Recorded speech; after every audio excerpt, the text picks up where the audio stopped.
Hello and welcome. My name is Alan, and we are back with more Eat Shoots and Legs. Oh, no, don't ask me. Anyway, um, we have 10 pages left to finish the current chapter we are on, which is like 3, 4. Introduction, comma, apostrophe, and then the current chapter. Anyway, let's finish this chapter off. So, when do you use a semicolon? As we learned in the comma chapter, the main place to put a semicolon, if you are not John Updike, is between two related sentences where there is no conjunction such as and or but, and where a comma would be ungrammatical. I've loved opal fruits. They are now called starburst, of course. It was the baying of an enormous hound. It came from over there. I remember him when he couldn't write his own name on a gate, but now he's a prime minister. What the semicolon's anxious supporters fret about is the tendency of contemporary writers to use a dash instead of a semicolon, and thus precipitate the end of the world. Are they being alarmist? In each of the examples above, a dash would certainly could be substituted for the semicolon without much damage to the sentence. The dash is less formal than the semicolon, which makes it more attractive. It enhances conversational tone, and as we shall see in the next chapter, it is capable of quite subtle effects. The main reason people use it, however, is that they know you can't use it wrongly, which, after a punctuation mark, is an uncommon virtue. For a punctuation mark. But it is worth learning the different effects created by the semicolon and the dash. Whereas the semicolon suggests a connection between two halves of each of these sentences, the dash ought to be preserved for occasions when the connection is a lot less direct, when it can act as a bridge between bits of fractured sense. I loved opal fruits. Why did they call them starburst? Reminds me of that joke, what did Zimbabwe used to be called? Rhodesia. What did Iceland used to be called? Belgium. So it is true that we must keep an eye on the dash and also the ellipsis, which is turning up increasingly in email as shorthand for more to come. Actually, it might be related to what I've just written. But the main thing is that I haven't finished. Let's just wait and see. I could go on like this for hours. However, so long as there remain sentences on this earth that begin with capital letters and end with full stops, there will be a place for the semicolon. True, its use is never obligatory because a full stop ought always to be an alternative, but that only makes it the more wonderful.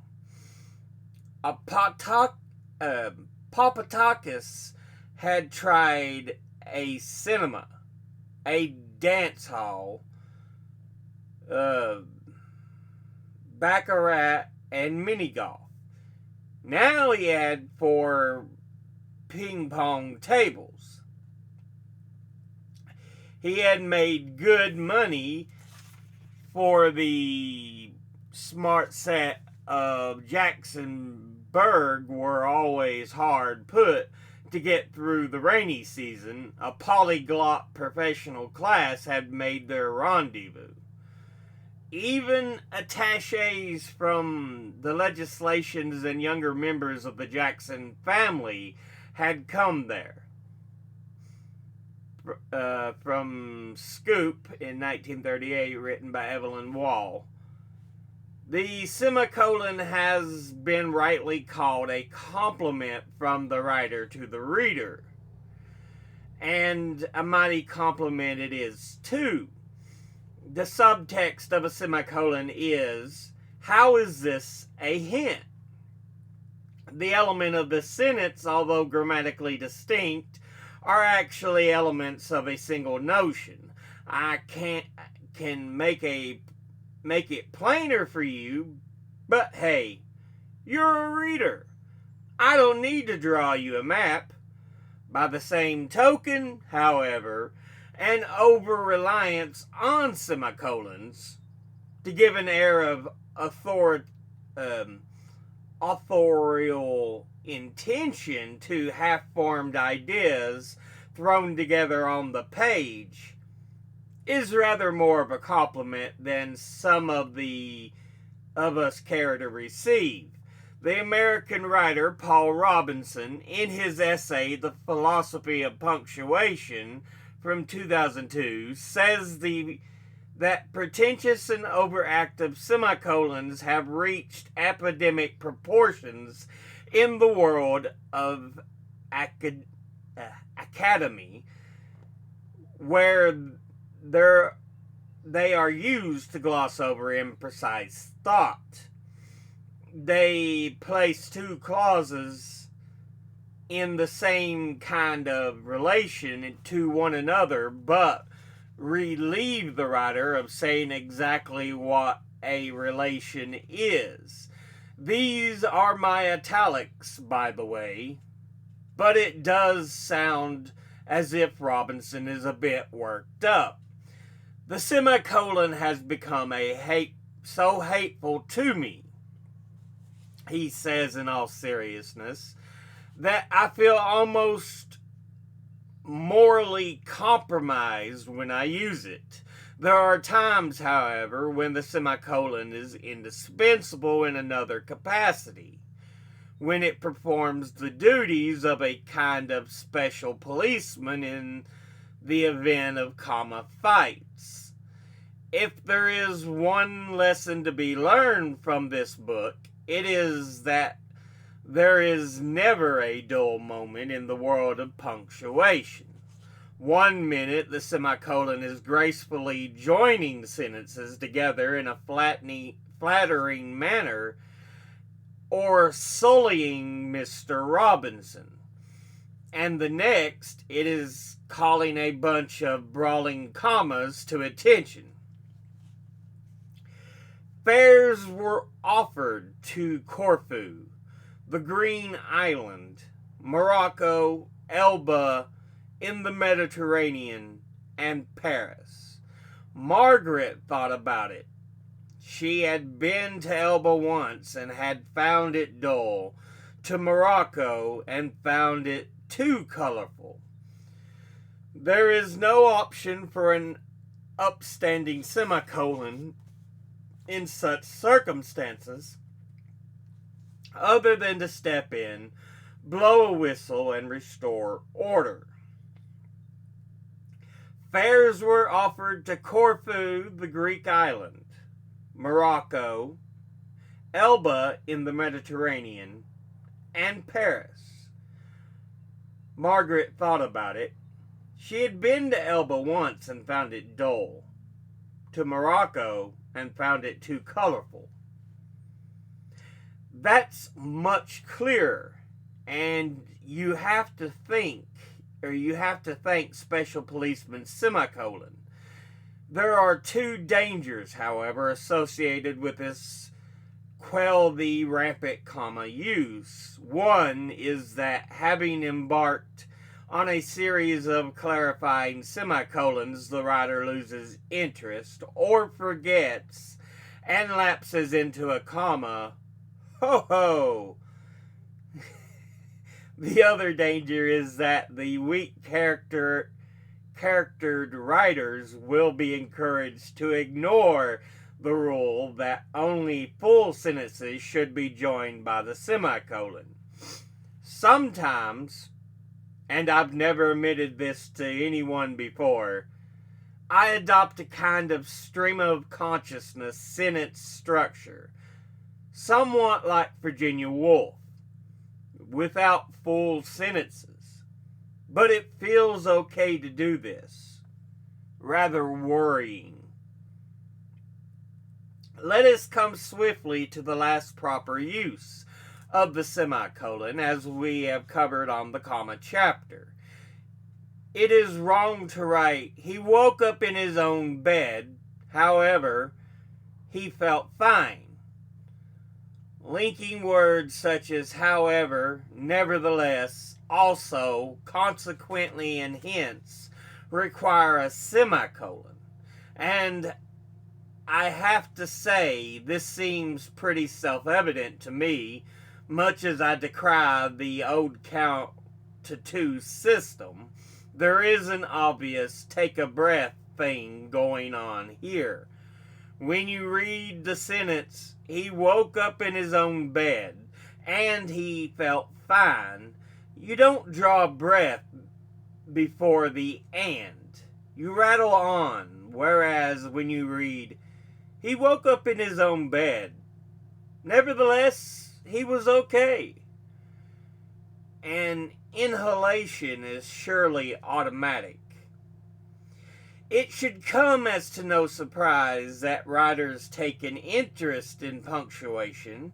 I have been told that the dying words of the famous 20th century writer were, I should have used fewer semicolons. And although I have spent months fruitlessly trying to track down the chap responsible, I believe it nonetheless. If it turns out that no one actually did say this on their deathbed, I shall certainly save it up for my own. You just have to remember about our punctuation system is that it is very limited. Writers jealous of their own individual style were obliged to wring the utmost effect from a tiny range of marks, which explains why they get so desperate when choices are challenged or corrected by copywriters legislating according to a house style. You write the words apple tree and discover that house style is apple tree. This hurts. The alteration seems simply perverse, and no one is immune. When Salman Rushdie's story Free Radio in his book East West 1994 was published by Atlantic Monthly, I've heard that the magazine punctuated its deliberately logoric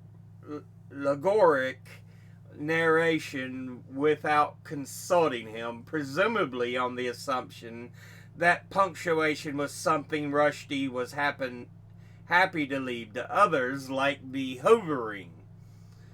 Nicholson Baker, in an essay on the history of punctuation in his book The Size of Thoughts from 1996, relates an emotional battle with his copy editor over whether pantyhose, as written, should be altered to pantyhose.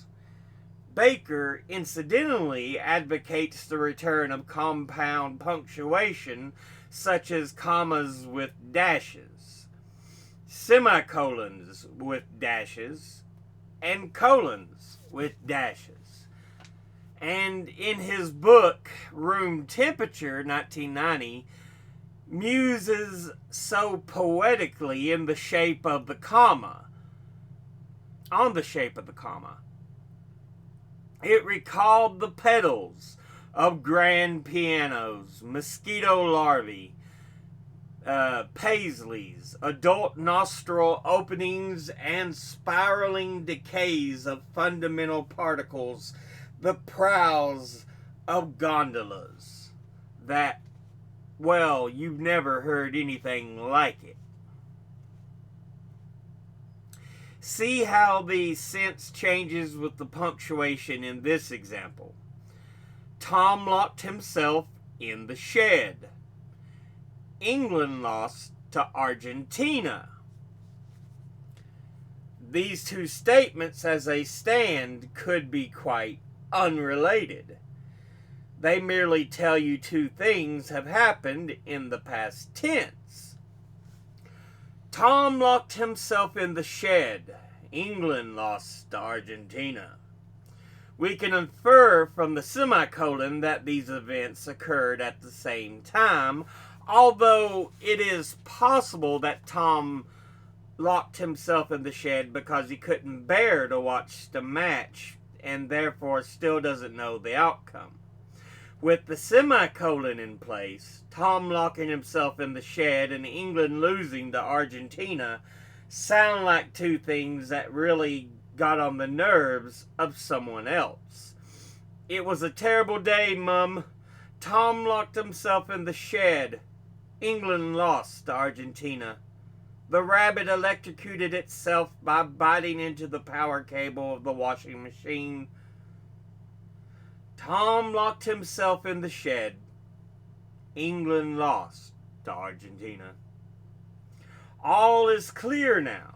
Tom locked himself in the shed because England lost to Argentina. And who can blame him? That's what I say. It is sad to think people are no longer learning how to use the colon or semicolon, not least because in this supreme QWERTY keyboard era, the little finger of the human right hand, deprived of its traditional function, may eventually dwindle and drop off from disuse. But the real reason is that, as Joseph Robertson wrote in his essay on punctuation in 1785, the art of punctuation is as infinite consequence in writing as it contributes to the perspicuity and consequently to the beauty of every composition. Perspicuity and beauty of composition are not to be sneezed at in this rotten world.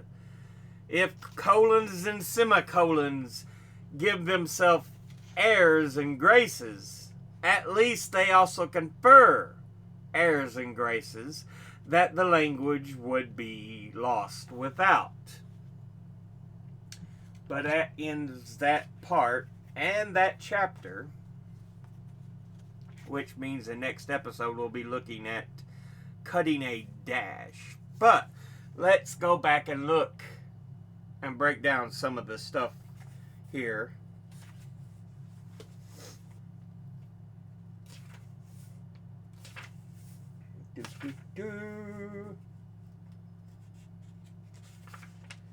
She gives some uses of semicolons, how they're used, and showing how sometimes it's people just use dashes instead. I love double fruits. Why did they call them Starburst? Reminds me of that joke. What did Zimbabwe used to be called? Rhodesia. Yeah, showing how some dashes could be used, and then she kind of jokes about the overuse of ellipses.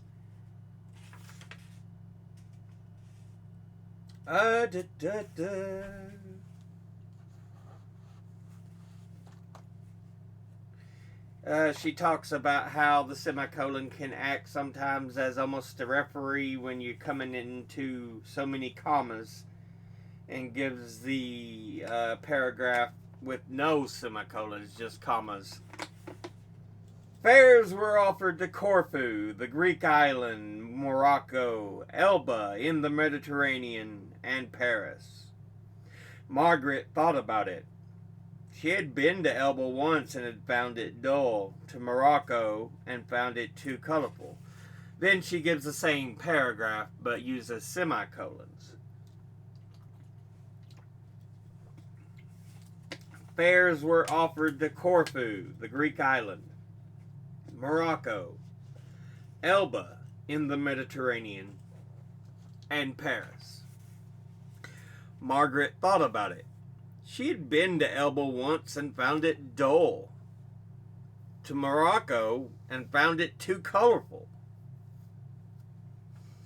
So yeah, it shows how it really changes how the paragraph is said.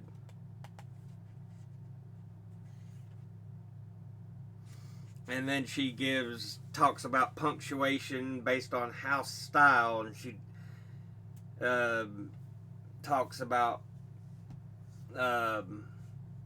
write the words apple tree, apple space tree, and discover the house style is apple tree, apple dash tree, or hyphen tree, yeah.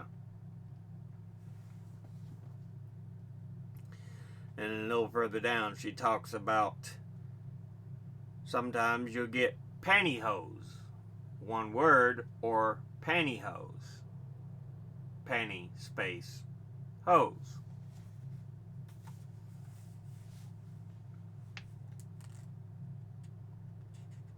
And then she gives the long description on how a period, how a semicolon and a colon really change how a sentence is understood by saying, Tom locked himself in the shed, England lost to Argentina. But yeah, interesting part there, but yeah, we'll go ahead and end that episode there. As always, educate thyself as the camera tries to refocus. Think, read, study, learn. Someone tells you something you have trouble believing, ask them to cite their sources. I'll talk to y'all in the next one. Until then, later.